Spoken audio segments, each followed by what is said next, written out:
मैं उस महासरस्वती देवी जो अपने कर कमलों में घंटा, शूल, हल, शंख, मूसल, चक्र, धनुष और बाण आदि धारण करती है, जो शरद ऋतु के मनोरम चंद्रमा के समान अत्यंत सौम्य एवं मोहक कांति वाली है, जो तीनों लोगों को धारण करने वाली है, जो शुंभ और निशुंभ जैसे दुर्दांत दैत्यों का वध करने वाली है, तथा जो गौरी के शरीर से प्रकट होने वाली है, का अभिवादन करता हूँ। ऋषि सुमेधा राजा सुरथ से कहते हैं कि उस समय पार्वती के शरीर कोष से प्रकट होने के कारण वह अंबिका जगत माता कोशकी के नाम से समस्त लोकों में प्रसिद्ध हुई। उन तेजोमयी अंबिका के निकलने के बाद पार्वती की काया भी कृष्णा काली हो गई और वे काल का नाम से प्रसिद्ध होकर हिमालय में रहने लगीं। उसके बाद शुंभ के नौकर चंड मुंड नामक दैत्यों ने उस परम मनोहर रूप वाली देवी अंबिका को देखा। उन दोनों ने शुंभ से कहा कि राजन, एक परम सुंदरी अपने तेज से हिमालय को प्रकाशित करती हुई वहाँ बैठी है। हे अश्रेश्वर, वैसा उत्तम चित आकर्षक रूप निश्चित ही कहीं किसी ने नहीं देखा होगा। अतः आप उस देवी प्रकाश ज्योति का पता लगाइए कि कौन है और उसे ग्रहण भी कीजिए। हे दैत्येंद्र, अत्यंत सुंदर अंगों वाली स्त्री रूप रतन वह देवी अपने तेज से दसों दिशाओं को प्रकाशित करती हुई बैठी है। उसकी सुंदरता देखने योग्य है। हे प्रभु, तीनों लोकों में जितने रतन, मणि और उत्तम हाथी घोड़े थे, वे सभी इस समय आपके घर में शोभा पा रहे हैं। हे प्रभु, आप इंद्र के यहाँ से ऐरावत नामक हाथी, रतन और यह पारजात वृक्ष तथा उच्च श्रवा नामक उत्तम घोड़ा लाए। ब्रह्मा के यहाँ हंस जैसा आश्चर्यकारी रतन स्वरूप जो विमान था, वह आपके द्वारा लाया गया तथा आपके आंगन में मौजूद है। और आप कुबेर से महापद्म शंख तक की सोना बरसाने वाला वरुण का छाता तथा स्वयं नंदन अर्थात रथ, जो कि पहले दक्ष प्रजापति के यहाँ था, अब आपके यहाँ है। और हे ईश, यम की मौत देने वाला मृत्यु शक्ति तो आपने छीन ली तथा वरुण का फांस आपके भाई निशुंभ के ही अधिकार हाथ में है। समुद्र से पैदा हुए सभी रतन आपके भाई निशुंभ के ही अधिकार में है। आपके लिए अग्नि ने भी अग्नि में तपाए हुए 2 वस्त्रों को, जिस पर शत्रु के प्रहार का कोई असर नहीं होता है, आपको प्रदान किया है। हे असुरराज, इस तरह से आपने दुनिया में सभी प्रकार के रतन, अधिकार आदि आपने बस में कर लिए हैं। फिर इस परम सुंदरी स्त्री रूपी कल्याणी को भी आप अपने अधिकार में करें। सुमेधा ऋषि बोले, हे सुरथ, चंड और मुंड की इस प्रकार की बातें सुनकर शुंभ ने महाबलवान असुर सुग्रीव को दूत बनाकर देवी के पास भेजा। दैत्यराज शुंभ ने उस दैत्य सुग्रीव से कहा कि तुम देवी के पास जाकर उससे मेरी ओर से इस प्रकार मधुर, शिष्ट और प्रभावी बातें करना, जिससे वह प्रसन्न होकर शीघ्र मेरी पास चली आए।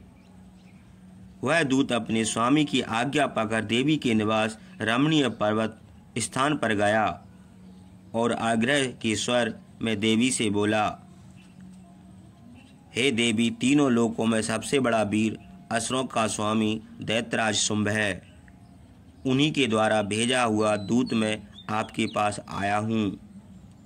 उस असुर राज ने सभी देवताओं को भी अपने अधिकार में कर रखा है तथा उसकी आज्ञा को देवताओं को भी मानना पड़ता है। तीनों लोकों पृथ्वी स्वर्ग पाताल पर उन्होंने अपना आधिपत्य जमा रखा है।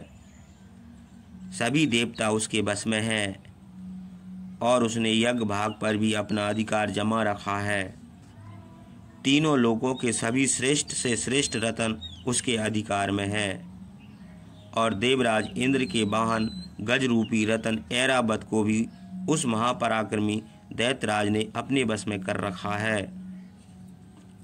समुद्र के मंथन से निकले हुए 14 रत्नों में से एक उच्च स्व नामक अश्व को तो देवों ने हाथ जोड़कर उस दैत्य के स्वामी को प्रसन्न करने के लिए दिया है।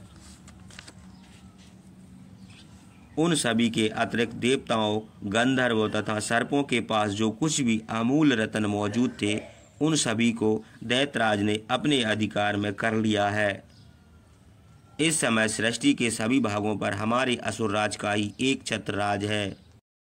हे देवी, अब इस समस्त लोक में एक सर्वश्रेष्ठ सुंदर स्त्री वे तुम्हें ही समझते हैं, अतः तुम भी एक स्त्री रूप रतन ही हो, इसलिए तुम्हें हमारे पास आ जाना चाहिए,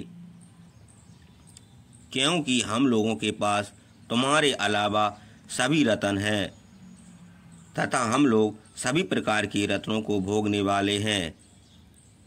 हे चंचल कटाक्ष वाली सुंदरी, स्वामी ने ऐसा आदेश भेजा है कि तुम मेरे या मेरे महापराक्रमी छोटे भाई निशुम्भ के साथ रहो।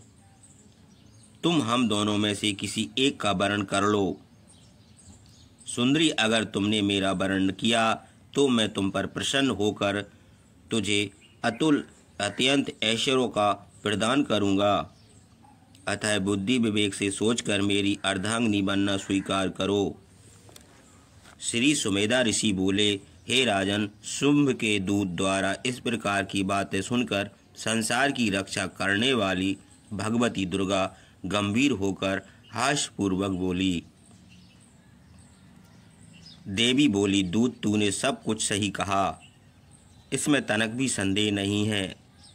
तीनों लोकों का स्वामी शुंभ है तथा उसका भाई निशुम्भ भी वैसा ही सूरवीर है, परंतु दूत, मैंने एक प्रतिज्ञा की है और उस प्रतिज्ञा को मैं अब तोड़ना नहीं चाहती। तुम यह मेरी नासमझी भी कह सकते हो, लेकिन फिर भी मुझे अपनी प्रतिज्ञा पूरी करनी ही पड़ेगी। मेरी प्रतिज्ञा सुनो। मेरी प्रतिज्ञा है कि मैं उसको वर्ण करूंगी जो मुझसे अधिक पराक्रमी, बलवान तथा शूरवीर होगा तथा युद्ध में मुझे पराजित कर मेरे गर्व को नष्ट कर देगा। उसी को मैं पति के रूप में वर्ण करूंगी। अतः हे दूत, तुम शुंभ या निशुम्भ से जाकर मेरी प्रतिज्ञा कहो तथा मेरे साथ युद्ध करके मुझे जीत कर मेरा पाणी ग्रहण कर मुझे जल्दी से जल्दी अपने राजमहल में ले जाने के लिए कहो। जाओ, बिना विलंब किए मेरा यह संदेश उन दोनों तक पहुंचा दो। दूत बोला, हे देवी, घमंड से हमारे सामने तुम ऐसा मत कहो। तीनों लोकों में शुंभ निशुम्भ के समान कौन ऐसा पुरुष है जो टिक सकता है। हे देवी, युद्ध में अन्य दानवों के सामने भी देवता लोग नहीं टिक पाते, तू तो अकेली है, उसमें भी स्त्री जाति कहाँ तक टिक सकती है।